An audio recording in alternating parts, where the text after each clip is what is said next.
1, 2, 3. Dari ufuk timur matahari pagi, kita rakyat pekerja bergerak bersama, menyongsong masa depan yang cerah.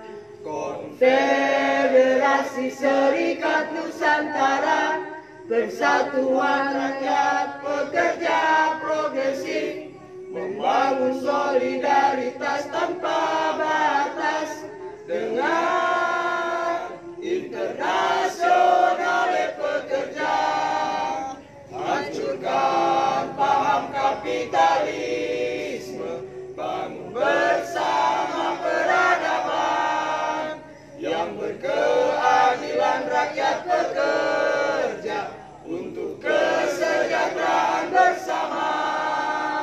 KSN Progresif Solid Berdaulat, KSN Pembebasan Rakyat Pekerja, KSN demi tugas suci yang mulia.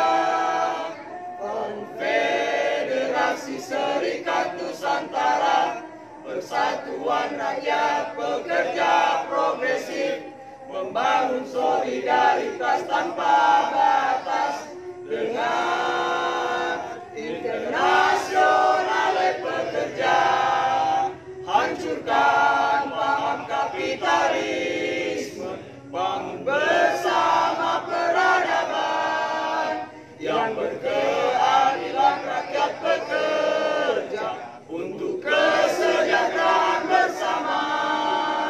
KSN Progresif Solid Berdaulat, KSN Pembebasan Rakyat Pekerja, tugas suci yang mulia, hancurkan paham kapitalisme, bangun bersama peradaban yang berkeadilan rakyat pekerja untuk kesejahteraan bersama, untuk kesejahteraan bersama. Hidup buruh! Hidup! KSN Progresif Solid Berdaulat. Oke, silakan teman-teman untuk duduk kembali. Terima kasih.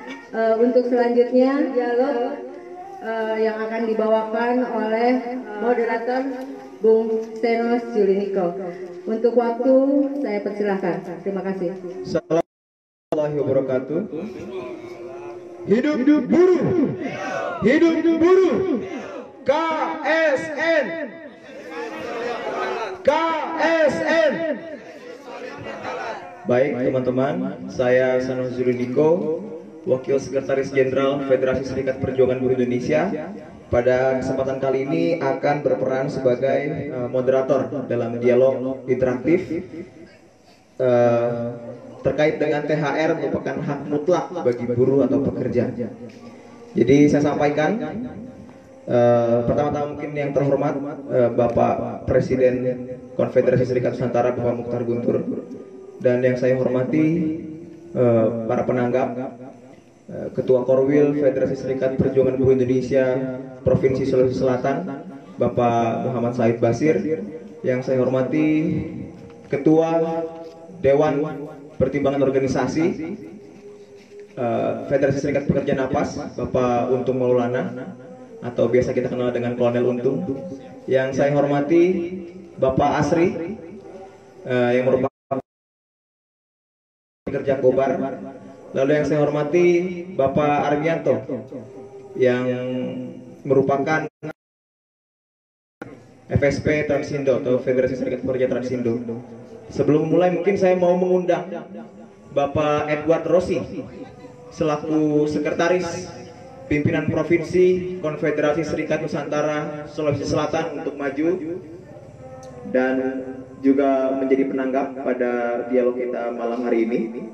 Yang saya hormati juga perwakilan pengurus masing-masing federasi, anggota Konfederasi Serikat Nusantara, dan yang paling saya banggakan adalah teman-teman perwakilan dari Serikat Buruh Anggota Federasi Anggota Konfederasi Serikat Nusantara. Baik, sebagaimana tadi telah disampaikan dalam pembukaan oleh Ibu Mariani selaku Master of Ceremony kita pada malam hari ini, bahwa kita akan melakukan dialog interaktif, di mana nanti juga teman-teman akan diberikan kesempatan untuk memberikan pertanyaan ataupun tanggapan atas diskusi kita pada malam hari ini. Jadi saya sampaikan dulu rundown-nya atau urutan acaranya. Jadi pertama nanti Bung Mukhtar, Presiden KSN sebagai pemateri, akan memaparkan materi terkait dengan THR sebagai hak mutlak bagi pekerja atau buruh. Lalu kemudian akan ditanggapi oleh beberapa penanggap yang ada di depan. Baru setelah itu kita buka sesi tanya jawab yang nanti teman-teman bisa terlibat di dalamnya. Jadi sebagai pembuka bahwa saya sampaikan sebentar lagi kita akan masuk pada perayaan Hari Raya Idul Fitri tahun 2020, dan kali ini perayaan Idul Fitri kita akan terasa sangat berbeda karena di tengah-tengah kita menjalankan ibadah puasa, kita juga berada pada situasi yang mudah-mudahan dapat segera berlalu, yakni pandemi COVID-19 atau Coronavirus and Disease 19. Dan situasi ini sedikit banyak membuat kita harus menyesuaikan diri dengan pembatasan sosial yang dikeluarkan kebijakannya oleh pemerintah di beberapa pemerintah kabupaten kota dan provinsi. Nah, berkaitan dengan hal itu, maka seperti kita ketahui juga bahwa pembatasan sosial berskala besar yang dilakukan di beberapa provinsi dan kabupaten kota tentunya berimbas pada banyak perusahaan yang harus menghentikan aktivitasnya, dan itu membuat banyak di antara kita juga yang dirumahkan dan bahkan ada yang di PHK. Nah, sekarang pertanyaannya adalah bagaimana dengan THR kita yang diatur dalam Peraturan Menteri Tenaga Kerja nomor 6 tahun 2016. Bagaimana THR atau tunjangan hari raya keagamaan merupakan hak bagi pekerja yang harus dibayarkan oleh pengusaha tanpa terkecuali, sehingga ini menjadi satu hal yang penting untuk kita diskusikan bersama. Dan Konfederasi Serikat Nusantara Provinsi Sulawesi Selatan juga telah membuka posko pengaduan THR. Apabila ada teman-teman atau kerabat kita yang di perusahaannya tidak dibayarkan THR-nya, bisa melakukan pengaduan ke sini. Nanti akan kita tindak lanjuti. Dan sebagaimana juga dikeluarkan oleh Menteri Ketenagakerjaan surat edaran, dan THR menjadi hak di Indonesia, diundangkan dan diatur dalam perundang-undangan, itu merupakan hasil daripada perjuangan gerakan buruh di masa yang lalu. Bukan semata-mata diberikan oleh kekuasaan, bukan semata-mata diberikan oleh perusahaan dengan sukarela. THR merupakan hasil daripada perjuangan kaum buruh di masa yang lalu, dan hari ini kita sebagai anggota Serikat Pekerja Serikat Buruh adalah pejuang-pejuang yang melanjutkan perjuangan buruh di masa yang lalu untuk mencapai kemenangan kita, kesejahteraan kita bersama. Tepuk tangan dulu untuk kita semua. Dan kemudian yang juga penting adalah apabila hak kita THR itu tidak diberikan oleh perusahaan, maka apapun alasannya, biar PSBB sekalipun, biar pandemi COVID-19 sekalipun, kita akan tetap dengan tegas meminta hak kita. Karena ini bicara hak yang tidak diberikan. Jangankan rotan Satpol PP, popor senjata pun kita hadapi. Betul kawan-kawan? Ya, kita lanjut ke para penanggap.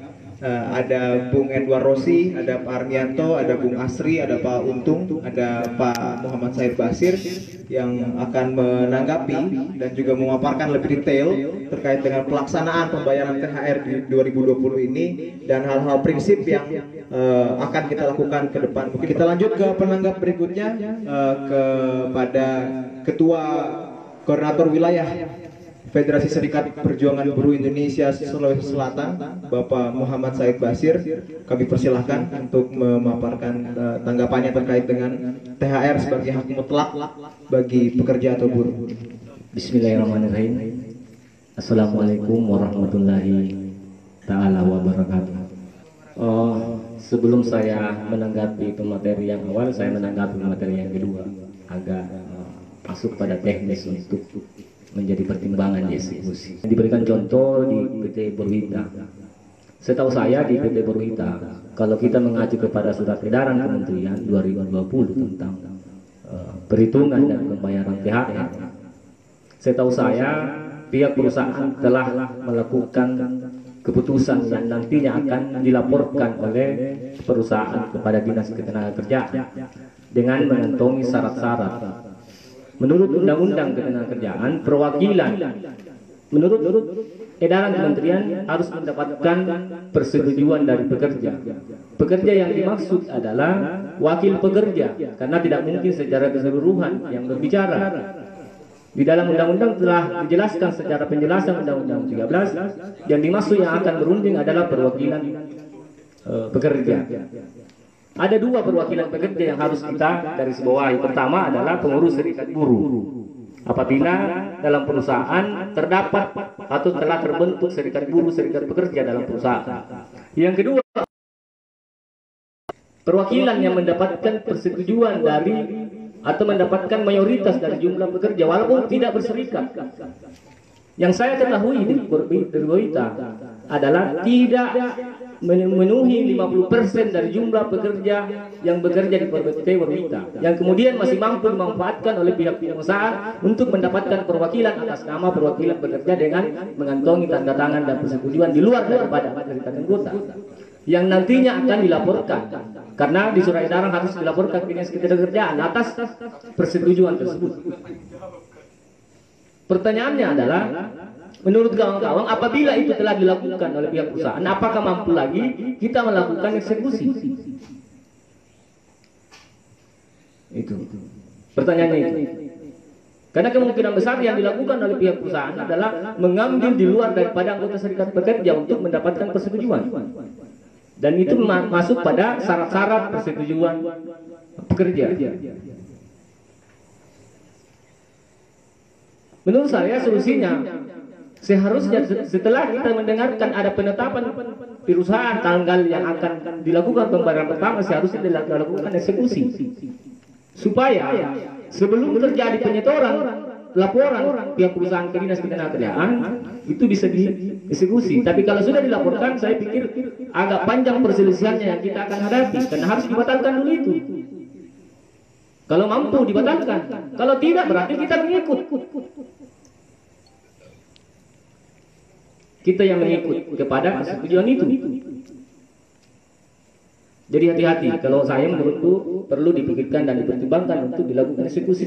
Apakah hari Senin ataukah kapan? Itu satu. Yang kedua, ini yang menjadi problem kita bersama adalah selalu kita melakukan tindakan setelah ada akibat daripada persoalan. Karena di Undang-Undang Ketenagakerjaan tentang pengupahan yang kemudian diatur secara jelas melalui peraturan pemerintah melalui PP 78 yang kemudian diperjelas lagi dalam Permenaker nomor 6 tentang pembayaran THR, yang dimana perhitungan, karena surat edaran itu menyangkut perhitungan dan waktu pembayaran THR. Perhitungannya adalah menurut Permenaker nomor 6 ada dua versi perhitungan. Pertama, perhitungan berdasarkan upah bulanan. Upah bulanan yang dimaksud adalah karyawan tetap.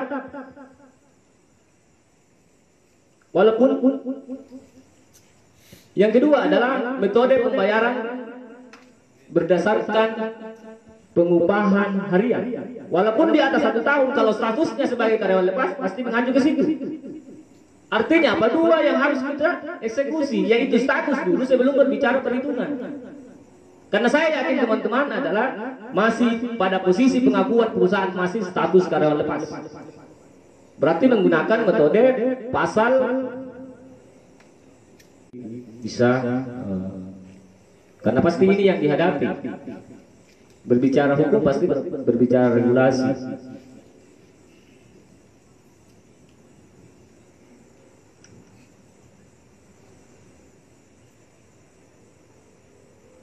Berdasarkan Permenaker nomor 6 besaran dan tata cara pemberian THR pasal 3 ayat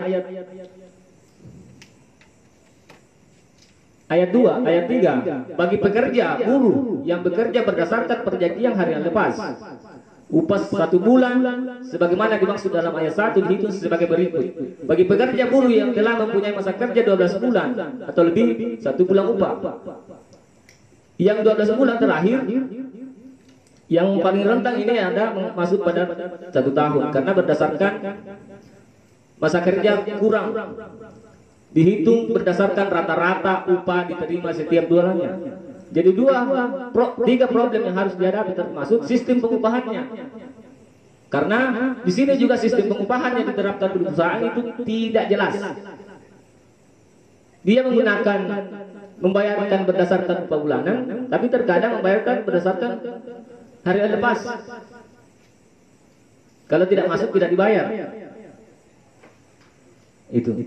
Jadi kalau misalnya dalam kategori kita harian 1 bulan tidak memenuhi syarat, pasti rata-rata dibagi 12.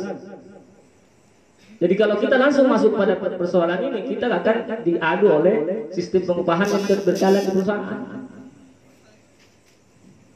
Itu. Tapi terkadang kita nanti berpikir setelah menghadapi suatu masalah, tidak pernah dipersiapkan untuk diperjelas sebelumnya. Jadi saya pikir yang perlu rentang dihadapi ke depan adalah kenapa terkadang pengusaha kurang, penafsiran kita kok tidak sesuai MK.